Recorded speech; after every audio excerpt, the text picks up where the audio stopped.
Welcome to King Says So, a channel that advocates for one Africa, one land, one Africa, one language, one Africa, one currency, one Africa, one army.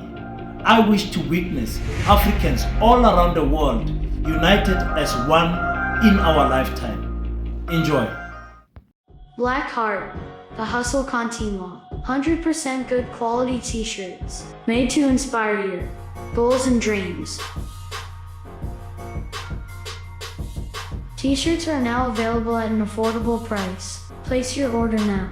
068-473-6908. Instagram at Black7576. Facebook page Black Heart. What's up, ladies and gentlemen? It's your boy King053, Mr. Easy Imali, and we're back at it again with another one. And this time around, we're going to Malawi. My African people, we need to wake up in Africa. We need to let Africa rise and realize its potential. And we must never act desperate to other countries.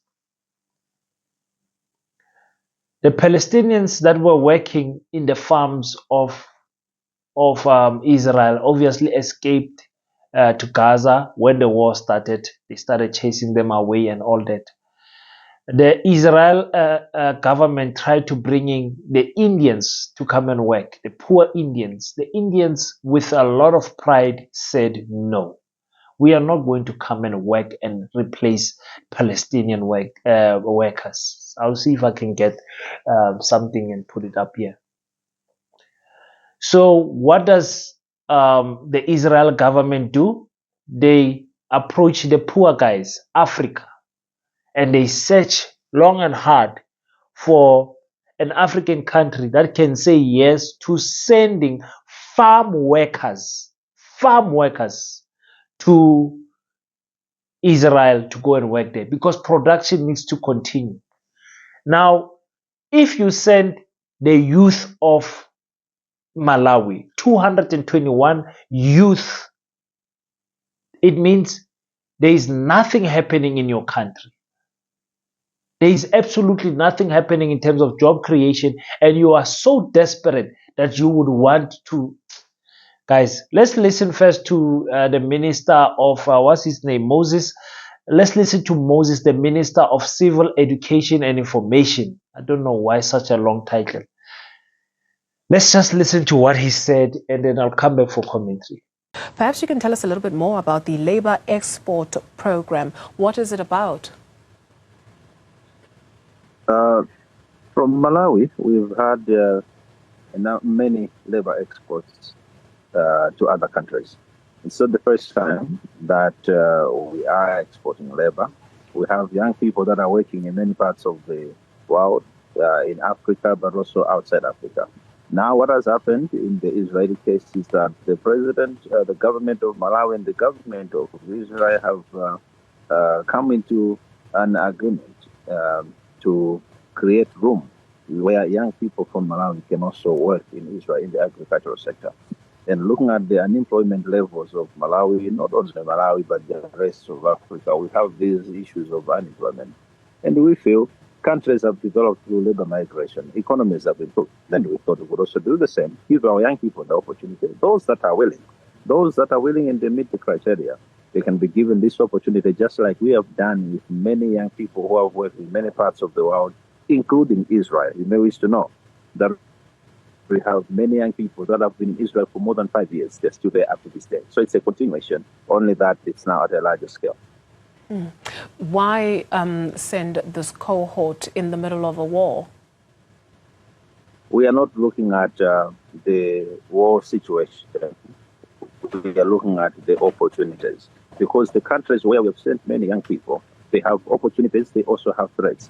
But when we weigh the two and we see that there is more room, the opportunities are higher than the risks that are there, we say this is a situation that we can manage.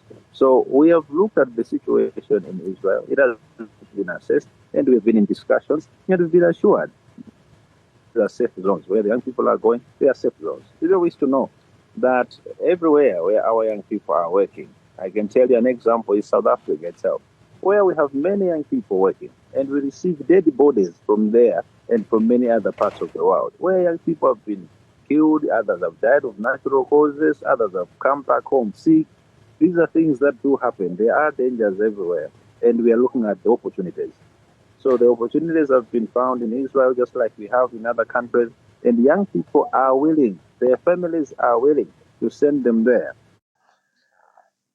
Yeah, so it's clear that they don't even care about the well-being of the youth of Malawi, because the presenter is asking them, listen, then why are you sending people in the middle of a war? These two countries are fighting. Maybe a missile can fly and kill your people.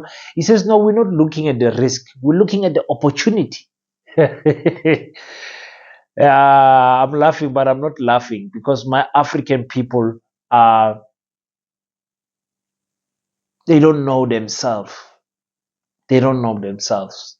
Remember, as long as we don't fix this thing of currency manipulation in African countries, we'll never get anywhere.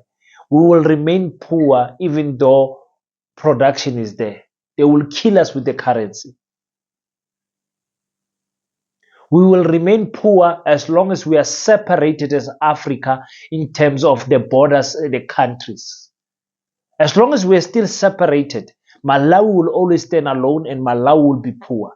South Africa will have a solution to a Malawi problem, but Malawi will not be able to interlink with South Africa because South Africa sees itself better and Malawi sees itself better. We will never work with each other as African countries as long as these borders stand. When we say one Africa, one land, this is what we're talking about. Listen, South Africa needs a lot of farm workers, and a lot of South African born people, citizens, don't want to work in farms. In fact, when you go to farms in South Africa right now, you see a lot of African brothers and sisters working in the farms. I can testify to that because I've worked as a supervisor at a farm here in Northern Cape.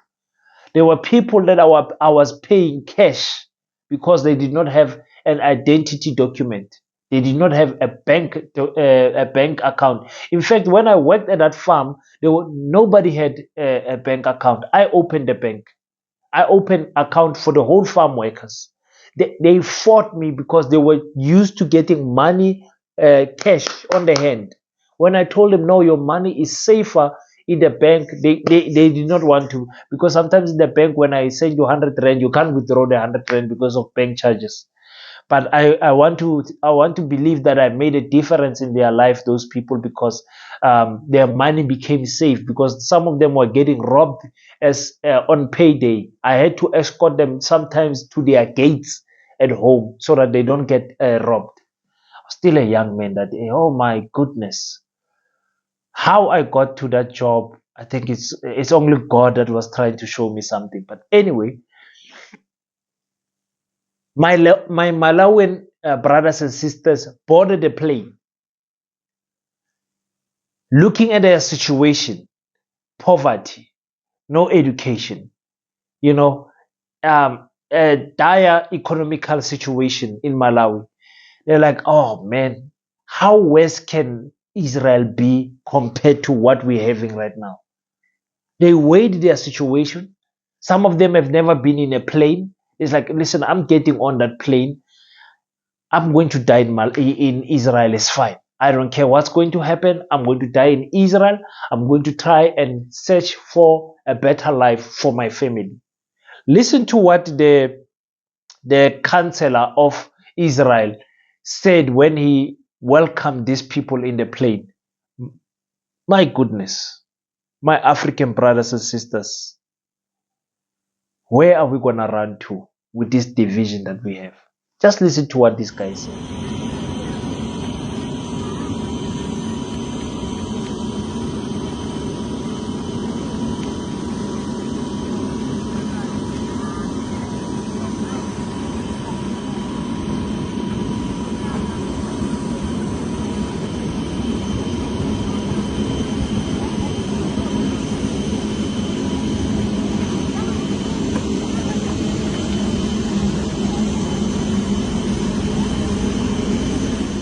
are going to start the engine soon, and we will be on our way to the Holy Land of Israel.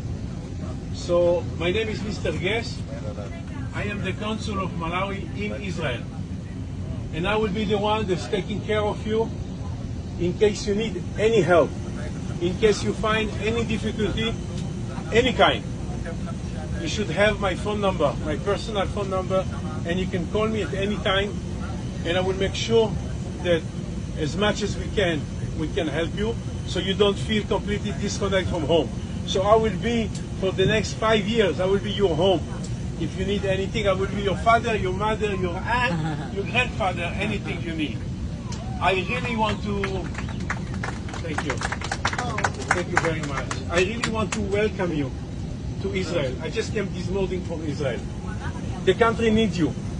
What you are doing is not simple. What you are doing have a big say to the people of Israel. You are coming at this difficult time to help us to work on the agriculture.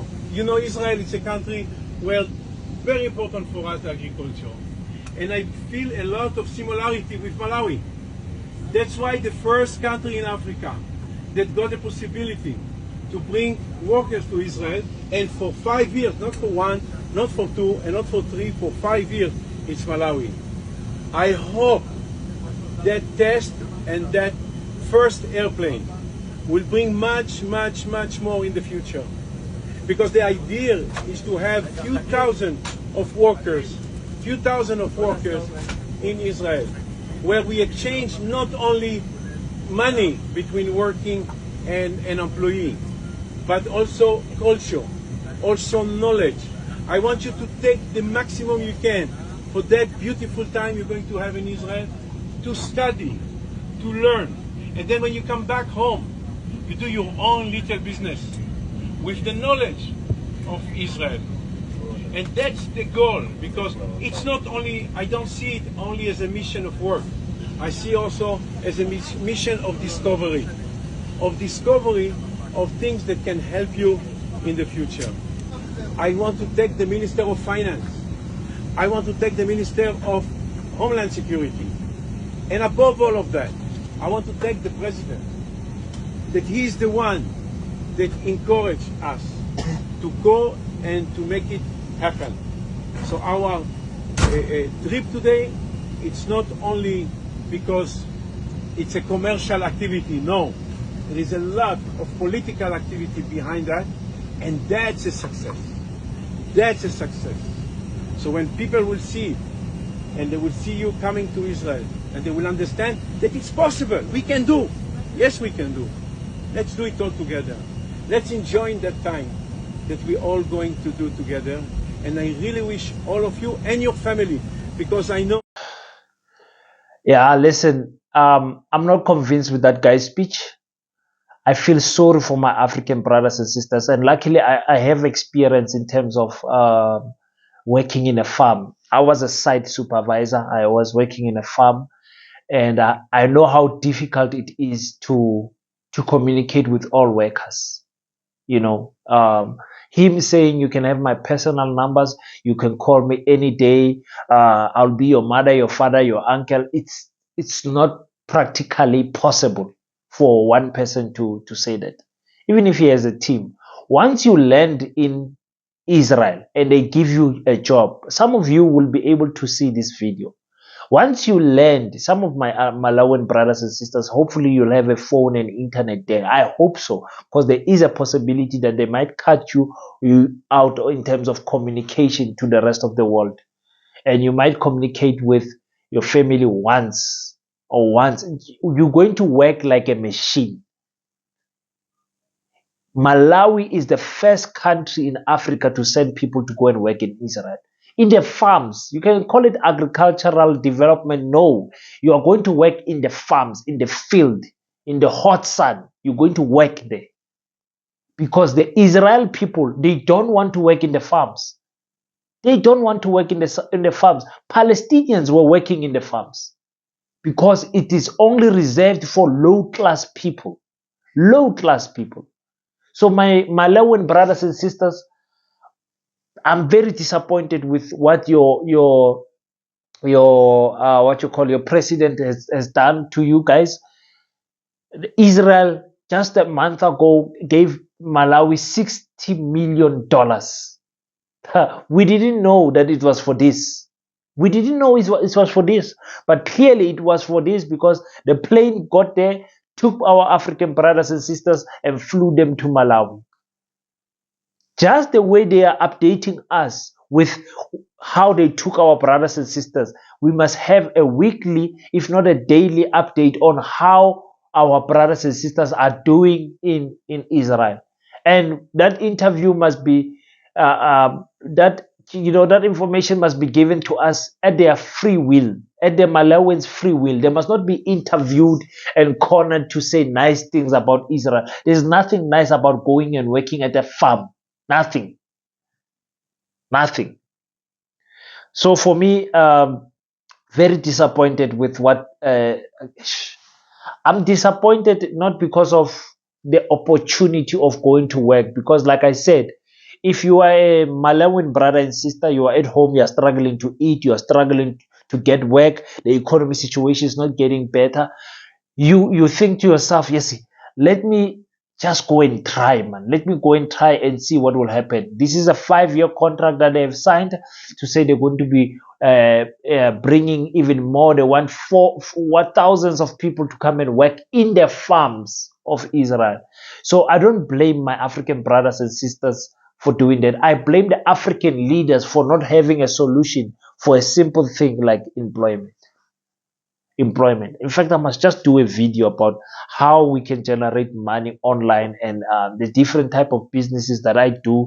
Most of you can do it here in South Africa and around the diaspora of Africa. I mean, we can do it. We can do it. Our leaders have got no solution for us. The solution is to put us in the plane and go send us in the middle of a war to go and work in farm. My goodness. My goodness. Tell me what you think on the comment section. Our Malawian brothers and sisters, they are gone. 221 of them gone. Tell me what you think. Is it a good thing? Do you see it in the same light as me or different light? Do you have some type of wisdom you want to share with us on the comment section? Feel free. Be respectful on the comment section. And, I think we should just keep them in our prayers. I'm telling you, it's not easy. Some of them, after 1 week, their back will be sore. Their arms will be sore. Their shoulders will be sore. They will not be getting enough sleep, enough rest, because at the farm, you have to work on the clock. You have to work on the clock. But let's hope I'm going to keep tabs on this thing. I'm going to trace it forever, this story, and inform you guys what is happening. It's your boy King053, Mr. Easy Imale. Until we meet next time, don't forget to pray, and after you pray, stand up and do your best so that God can do the rest. Peace in Pan-Africanism. I salute you.